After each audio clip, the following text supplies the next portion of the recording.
1914ರಲ್ಲಿ BJP ಅಧಿಕಾರಕ್ಕೆ ಬಂತು. ಅವರು ಅಧಿಕಾರಕ್ಕೆ ಬಂದ ಮೇಲೆ 12 ವರ್ಷಗಳಲ್ಲಿ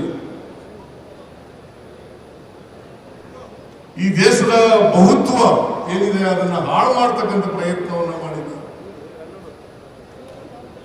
ಭಾರತ ದೇಶ ಅನೇಕ ಜಾತಿಗಳು, ಅನೇಕ ಧರ್ಮಗಳು, ಅನೇಕ ಸಂಸ್ಕೃತಿಗಳಿಂದ ಕೂಡಿರ್ತಕ್ಕಂಥ ದೇಶ.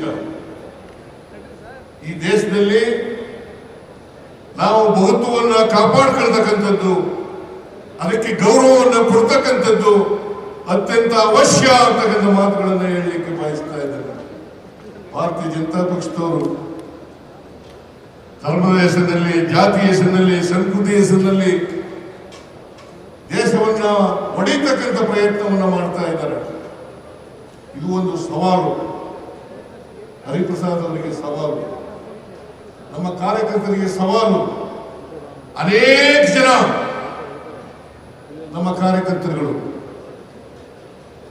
ಕಾಂಗ್ರೆಸ್ನ ಇತಿಹಾಸ ಗೊತ್ತಿಲ್ಲದೆ ಇರತಕ್ಕಂಥದ್ದು, ಸ್ವಾತಂತ್ರ್ಯ ಹೋರಾಟದಲ್ಲಿ ನಮ್ಮ ಪಾತ್ರ ಏನು ಅಂತಕ್ಕಂಥದ್ದು ಗೊತ್ತಿರ್ತಕ್ಕಂಥದ್ದು, ಸಂವಿಧಾನದ ಮೂಲ ಉದ್ದೇಶಗಳು ಏನು ಅಂತಕ್ಕಂಥದ್ದು ಗೊತ್ತಿಲ್ಲದೆ ಇರ್ತಕ್ಕಂಥದ್ದು ಅನೇಕ ಕಾರ್ಯಕರ್ತರಿದ್ದಾರೆ. ನಾನು ಇವತ್ತು ನಮ್ಮ ಕಾರ್ಯಕರ್ತರಲ್ಲಿ ಮನವಿ ಮಾಡ್ತಕ್ಕಂಥದ್ದು ಏನಪ್ಪಾ ಅಂತಂದ್ರೆ, ಹರಿಪ್ರಸಾದ್ ಅವರ ಜೊತೆ ನಿಲ್ಲಬೇಕು. ನೀವು ನಮ್ಮ ಸಿದ್ಧಾಂತ ಏನಿದೆ, ಸಂವಿಧಾನದ ಮೂಲ ಆಶಯಗಳೇನಿದಾವೆ, ಆ ಆಶಯಗಳನ್ನ, ಸಂವಿಧಾನವನ್ನ ಜಾರಿ ಮಾಡತಕ್ಕಂಥ ಪ್ರಯತ್ನವನ್ನು ಮಾಡಬೇಕು. ಅಷ್ಟೇ ಅಲ್ಲ, ಇನ್ನೂ ಒಂದು ಹೆಜ್ಜೆ ಮೂಲೆ ಹೋಗಿ ಜಿಲ್ಲಾ ಮಟ್ಟದಲ್ಲಿ, ತಾಲೂಕು ಮಟ್ಟದಲ್ಲಿ, ಬೂತ್ ಮಟ್ಟದಲ್ಲಿ ಶಿಬಿರಗಳನ್ನು ಏರ್ಪಾಡು ಮಾಡತಕ್ಕಂಥ ಪ್ರಯತ್ನವನ್ನು ಮಾಡ್ತಾರೆ. ಇವತ್ತು ನಮ್ಮ ಮೂಲ ಉದ್ದೇಶ, ಸಂವಿಧಾನದ ಮೂಲ ಉದ್ದೇಶ ಈಡೇರ್ತಾ ಇರ್ತಕ್ಕಂಥ ಪ್ರಯತ್ನವನ್ನು ಮಾಡ್ತಾ ಇದ್ದೀವಿ. ಅದಕ್ಕೋಸ್ಕರನೇ ನಾನು ಮುಖ್ಯಮಂತ್ರಿ ಆಗಿರುವಾಗ ಮಾದೇವಪ್ಪನವರು ಸಮಾಜ ಕಲ್ಯಾಣ ಮಂತ್ರಿಯಾಗಿ ಅನೇಕ ಸಂವಿಧಾನದ ಪ್ರಿಯಾಂಬಲ್ ಅನ್ನು ಓದಿಸ್ತಕ್ಕಂಥ ವಿದ್ಯಾರ್ಥಿಗಳಿಗೆ ಕೆಲಸವನ್ನು ಮಾಡಿದರು.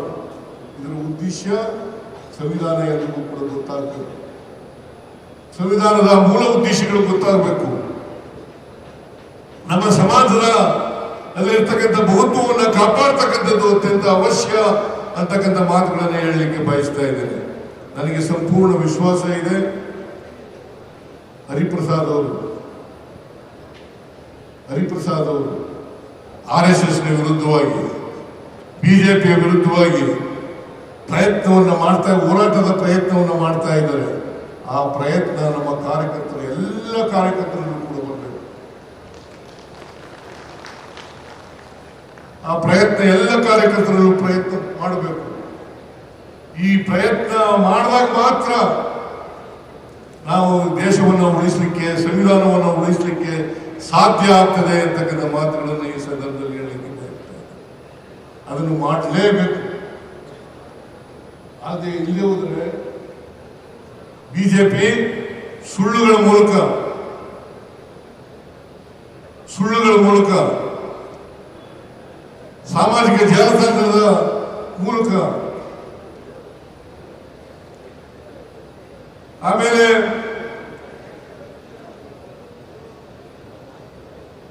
ಈ ಸುಳ್ಳುಗಳನ್ನು ಹರಡಿ ಜನರನ್ನು ದಾರಿ ತಪ್ಪಿಸ್ತಕ್ಕಂಥ ಕೆಲಸವನ್ನು ಮಾಡ್ತಾರೆ. ಜಾತಿ, ಧರ್ಮ, ಒಂದು ರಾಷ್ಟ್ರ, ಒಂದು ನೇಷನ್, ಒಂದು ಚುನಾವಣೆ ಅಂತಕ್ಕಂಥ ಮಾತುಗಳನ್ನು ಹೇಳಿ ಅವರು, ಯಾಕಂತಂದ್ರೆ ಕೊನೆಯಲ್ಲಿ ಡಿಕ್ಟೇಟರ್ಶಿಪ್ನಲ್ಲಿ ನಂಬಿಕೆ ಇಟ್ಕೊಂಡಿರ್ತಕ್ಕಂಥವ್ರು ಭಾರತೀಯ ಜನತಾ ಪಕ್ಷ. ಯಾಕಂತಂದ್ರೆ ಎಡಗೇವಾರ್ RSS ಸಂಸ್ಥಾಪಕ, ಅವರು ಅವರ ಸ್ನೇಹಿತರನ್ನ ಕಳಿಸ್ತಾರೆ ವಿದೇಶಕ್ಕೆ. ಮುಸ್ಲೋನಿ, ಇಟಲಿಯ ಮುಸ್ಲೋನಿ ಜರ್ಮನಿಯ ಹಿಟ್ಲರ್ ಅವರು ಯಾವ ರೀತಿ ನಡೀತಾ ಇದ್ದಾರೆ ಅಂತಕ್ಕಂಥ ಹಿಟ್ಲರ್ನ ಆಡಳಿತ, ಮುಸೋಲಿನಿ ಆಡಳಿತವನ್ನ ಈ ದೇಶದಲ್ಲಿ ಹುಟ್ಟಾಕ್ಲಿಕ್ಕೆ ಪ್ರಯತ್ನವನ್ನ ಮಾಡ್ತಾ ಇದ್ದಾರೆ. ಅವ್ರಿಗೆ ಯಾರಿಗೂ ಕೂಡ ಬಿಜೆಪಿಯವ್ರಿಗಾಗ್ಲಿ RSSನವ್ರಿಗಾಗ್ಲಿ ನಮ್ಮ ಸಂವಿಧಾನದ ಬಗ್ಗೆ ನಂಬಿಕೆ ಇಲ್ಲ. ಸಂವಿಧಾನದ ವಿರೋಧಿಗಳು ಈ ದೇಶದಲ್ಲಿ ಯಾರು ಇದ್ರೆ ಅವರು RSSನವರು ಮತ್ತು ಬಿಜೆಪಿಯವರು ಅಂತಕ್ಕಂಥದ್ದನ್ನು ನಾವು ಮರೆಯಲಿಕ್ಕೆ ಸಾಧ್ಯ ಇಲ್ಲ.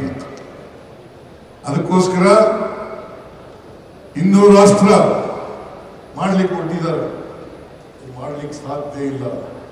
ನಮ್ಮ ಕಾರ್ಯಕರ್ತರು ಬಿಡಕೂಡದು. ನಾವು ಯಾವತ್ತೂ ಕೂಡ ಬಹುತ್ವದ ಪರವಾಗಿರ್ತಕ್ಕಂಥವ್ರು, ಬಹುತ್ವವನ್ನ ರೂಪಿಸ್ತಕ್ಕಂಥ ಕೆಲಸವನ್ನ ಮಾಡ್ತಕ್ಕಂಥದ್ದು, ಅದನ್ನ ಮುಂದುವರಿಸ್ತಕ್ಕಂಥ ಕೆಲಸವನ್ನು ಮಾಡ್ತಕ್ಕಂಥದ್ದು. ಈಗ ಹರಿಪ್ರಸಾದ್ ಅವರು ಕೇವಲ ಚುನಾವಣೆಗೋಸ್ಕರ ಮಾಡಿರ್ತಕ್ಕಂಥದ್ದಲ್ಲ. 2028, 29 ಆ ಚುನಾವಣೆ ಅಲ್ಲ, ಅದಕ್ಕಿಂತ ಮಿಗಿಲಾಗಿ ನಮ್ಮ ಪಕ್ಷದ ಸಿದ್ಧಾಂತ ಗೊತ್ತಾಗ್ಬೇಕು, ಇತಿಹಾಸ ಗೊತ್ತಾಗ್ಬೇಕಲ್ಲ, ಪಕ್ಷದ ಇತಿಹಾಸ ಗೊತ್ತಾಗ್ಬೇಕಲ್ಲ. ಅನೇಕ ಜನ ಸೆಕ್ಯುಲರಿಸಂಗೆ ನಂಬಿಕೆ ಇಲ್ಲ ಅಂತಕ್ಕಂಥವ್ರಿದ್ದಾರೆ. ಇದನ್ನ ಗಟ್ಟಿಗೊಳಿಸ್ತಕ್ಕಂಥ ಪಕ್ಷವನ್ನ ಗಟ್ಟಿಗೊಳಿಸ್ತಕ್ಕಂಥ ಪಕ್ಷದ ಸಿದ್ಧಾಂತವನ್ನ ಗಟ್ಟಿಗೊಳಿಸ್ತಕ್ಕಂಥ ಕೆಲಸವನ್ನ ಮಾಡಬೇಕು. ಈ ಕೆಲಸ ಹರಿಪ್ರಸಾದ್ ಮಾಡ್ತಾರೆ ಅಂತಕ್ಕಂಥ ನಂಬಿಕೆ ಇದೆ, ವಿಶ್ವಾಸ ಇದೆ. ಯಾಕೆಂದ್ರೆ ಅವರ ಹೋರಾಟ ನೋಡಿದ್ದೀನಿ ನಾನು. ಅವರು ಯಾವತ್ತೂ ಕೂಡ RSS ವಿರುದ್ಧವಾಗಿ, ಬಿಜೆಪಿ ವಿರುದ್ಧವಾಗಿ, ಕೋಮುವಾದಿಯ ವಿರುದ್ಧವಾಗಿ ಕೆಲಸ ಮಾಡ್ತಕ್ಕಂಥ ವ್ಯಕ್ತಿ ಅಂತಕ್ಕಂಥದ್ದನ್ನ ನಾನು ಅರ್ಥ ಮಾಡ್ಕೊಂಡಿದ್ದೇನೆ. ಅದರಿಂದ ಇವತ್ತು ಪುನರ್ನಿರ್ಮಾಣ ಆಗಬೇಕು. ಮತ್ತೆ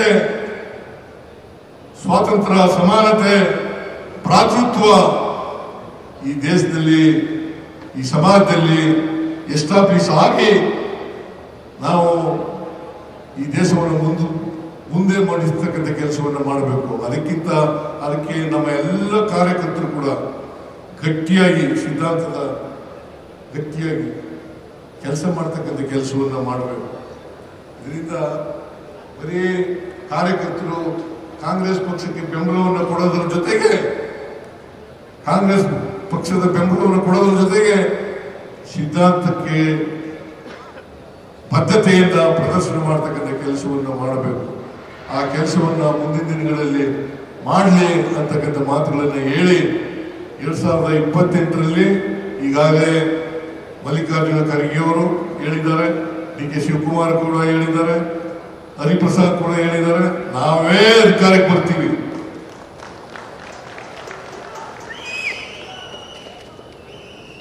ನಮ್ಮ ಗ್ಯಾರಂಟಿ ಯೋಜನೆಗಳು ಜನರನ್ನ ತಲುಪಿದ್ದಾವೆ,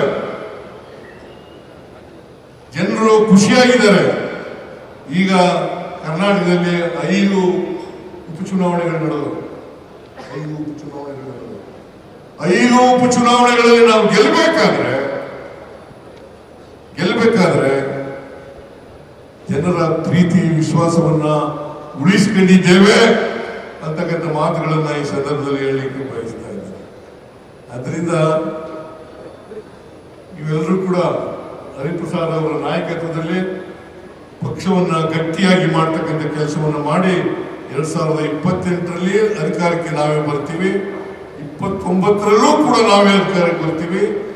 29ರಲ್ಲಿ ಅಧಿಕಾರಕ್ಕೆ ಬಂದು ರಾಹುಲ್ ಗಾಂಧಿ ಅವರನ್ನು ಪ್ರಧಾನಮಂತ್ರಿಯನ್ನಾಗಿ ಮಾಡ್ತಕ್ಕಂಥ ಸಂಕಲ್ಪವನ್ನು ನೀವೆಲ್ಲರೂ ಕೂಡ ಇಲ್ಲಿ ಮಾಡಬೇಕು ಅಂತಕ್ಕಂಥ ಮಾತುಗಳನ್ನ ಹೇಳಿ ಹರಿಪ್ರಸಾದ್ ಅವರ ನಾಯಕತ್ವದಲ್ಲಿ ಪಕ್ಷ ಸದೃಢವಾಗಲಿ, ಬಲವಾಗಿ ಬೆಳೀಲಿ ಅಂತಕ್ಕಂಥ ಮಾತುಗಳನ್ನು ಹೇಳಿ ನನ್ನ ಸಹಕಾರವನ್ನು ಸಂಪೂರ್ಣವಾಗಿ ಅವ್ರ ಜೊತೆಯಲ್ಲಿ ದಾರೆ ಎರಿತೇನೆ ಅಂತಕ್ಕಂಥ ಮಾತುಗಳನ್ನು ಹೇಳಿ ನನ್ನ ಮಾತುಗಳನ್ನು ಮುಗಿಸ್ತೇನೆ. ಯಾಕಂದ್ರೆ ಬಹಳ ಜನ